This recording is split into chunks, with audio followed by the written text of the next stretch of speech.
have you been up to? I've been riding on a daydream.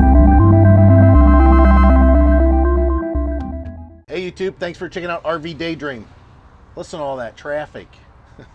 It's because we get a window open and it's finally starting to get warm in Northeast Ohio because we're going to still get some snow. We'll get a couple hard snows probably, even in April. So I do want to approach something, and that's the camper and that tarp that's been on top of it. So let's go take a look at that. It's been in the 40s the last couple days, and most of the snow's melted. Those banks over there were really high. The driveway's a disaster. I don't know if you can tell, look at it, it's just like pudding. What we're gonna do today is take that cover off. Remember I did the video the other day and I was talking about how warm it was inside the bathroom? It's because there's heat being generated up there coming through that tarp. I think it's about time to take it off. A lot of people say it's okay to use a tarp like this as long as it's breathable underneath, and that's kind of our situation. Other people say don't put a tarp on at all. Then there's other people that say, hey, you put a tarp on, and they've even duct taped around it and sealed it off completely. Then there's other people that say buy those covers, but those covers don't last very long. They only last a couple years. I love it. No engine brake.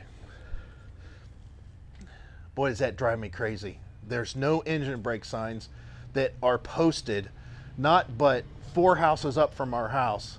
And those guys just run their brakes for no reason. They have no reason whatsoever. That's my rant.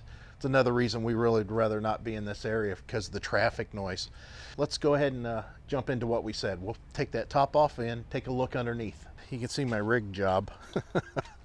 Oh, the other thing that they say is a problem whenever you're doing tarps is that it rubs your camper, and you can see it does. Again, something I knew we had to deal with. Let's see, there's Heidi. She's moving her car so I can get the ladder. It's going to be 50 degrees tomorrow, so it's going to be nice that the sun will be able to get up there straight on and maybe dry out whatever moisture's up there. Okay, now let's go to the back of the camper. You can see how wet everything is. All this water. I tried to push the snow towards the ditch that we have here, but you can see there's a pile. And look at the river flow. This ditch normally is pretty well dry, but not now. It goes down to the lake that's down the street from us. I'm gonna go ahead and unhook all these bungees. It's gonna take 2 hands to do a lot of this stuff, you can see here. Let me come back whenever I got the stuff untied and we're getting ready to pull the tarp off. Everything else is off. Then I gotta pull this off the camper. I'm gonna try to do it by myself because Heidi's a little busy right now. And let's just pull.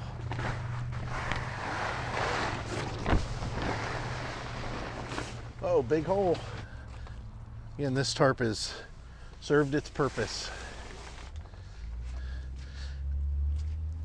Got a little string holding around the front. There you are, camper. You don't have your top on anymore. The poor tarp. Many years. I don't remember how much these were, but I remember they weren't very expensive. I'm gonna put this in the garage. I got quite a few things that I'll be spending money on here shortly. Some of it's for the camper. These tires, which are in great shape. Look at all this tread they have. I mean, it's really deep. They're like brand new. They're all dry rotted too. I don't know if you can see that. What a shame. And they all match. They're a good tire. You can see there. That crack possibly. Just, what a shame. So anyways, we need all new tires on this. And little odds and ends, I have a list. Oh well. The cost that I've got coming up includes the tags for my truck, my driver's license, that's expired in May, the tags for the camper, the tags for both our mopeds. Ugh, it's just horrible. Let's look at the roof and see if there's any damage up there. Of course, I'm in swampland. Once I step on this ladder, my big butt is just probably going to go right to China. Oh, it's not too bad. Must be some gravel down there. Okay, let's look up here. I haven't seen this roof since last year.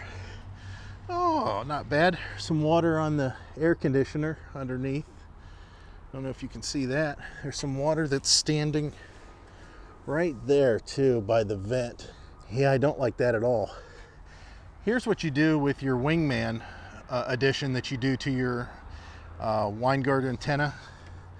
Just cock your antenna a little bit when you remount it so it clears whatever it might need to clear. But then you have to change the indexing inside. The back looks real good. I don't know if you can see all that.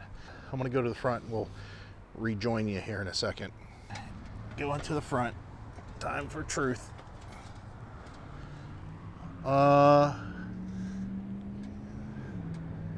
No, it don't look like it got underneath there. I don't see any raises in this at all. So this is just water that's standing. Kind of curious why it's standing though, because I have the camper pretty well set up to allow the water to run off. I don't know why there's standing water there, but it doesn't look like it made its way underneath this top. Because of this self-leveling sealant, it's really good. That's why you use name brand stuff like Dicor in this case. Let's go ahead and look in here and see if there's any water. Nope, bone dry. There's something else that we're going to invest in and I'll be doing a video of. Actually getting the correct refrigerator in here. Being newbies to having a refrigerator, because before we just had little tiny refrigerators in our pop-ups. We just assumed this guy had put a refrigerator in here that just ran on electric, and it's a refrigerator that just runs on electric. That's because it's a freaking dorm style refrigerator. It's just a regular household refrigerator. The sad part is he had it insulated like it was an absorption refrigerator. He didn't change the way that it was set up as far as air circulating around it, because a household refrigerator works totally different than a refrigerator that you have in a camper. On a household refrigerator, you need air that circulates all around it. So I had to change the insulation inside. It's totally different now, but the good news is that's all dry. We used to put tape over all these vents. Instead, I used contact adhesive and we made screens and just adhered them so we don't have bugs coming in. So now that the camper's open, maybe we should take a look inside at what it looks like.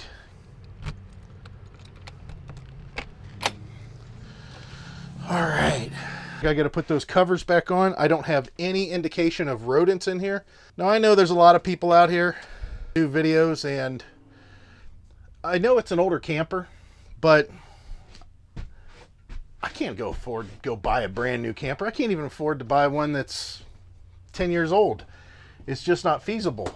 So although the camper's old, we like it. We think it's a good camper.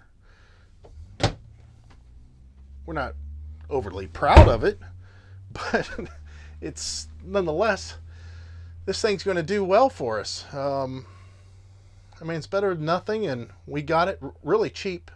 This is a 92, so it is older, but it's very well built. It's very solid, and it's insulated really well, especially now on the roof. I redid a lot of that insulation. It has a lot of nice features in it that I find that were used until the early 2000s. The only thing is some decor things, just little things. So happy though. It's 52 degrees in here, 76% humidity. Camping season 2015, and looking forward to getting ready for it. So thanks for watching RV Daydream, and click like or subscribe. And hopefully I'll have another video on here shortly. I'm going to try to keep them coming at least once a week and give you updates on how we're progressing. Thank you. Bye.